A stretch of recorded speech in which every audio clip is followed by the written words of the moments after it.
को ये पता है, राना सनाउल्लाह का जो रात का बयान था उससे आप लोग अंदाज़ा लगा लें कि किस कदर जो है ये डरे हुए हैं, किस कदर परेशान है ये लोग, और ये जानते हैं कि इमरान खान जो है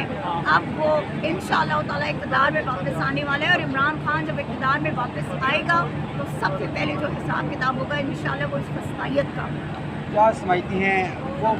एक वाक़या आपके साथ भी पेश आया, एक बर्बरियत का निशाना आप बनी, एक तशद्दुद था जो कि ओवरऑल देखा जाए तो ह्यूमन राइट्स के जो बिल्कुल खिलाफ था, और आलमी सतह पे वो उठ के आए, काफ़ी वीडियो वायरल हो गई। तो सवाल क्या कहना चाहेंगे, वो क्या कैफियत थी जब आपने ये सारा वाक़या आपके साथ? एक सच बात बताऊं, मुझे एक सेकंड के लिए भी डर नहीं लगा, एक सेकंड के लिए भी खौफ नहीं आया। कलमा मैंने ज़रूर पढ़ लिया था,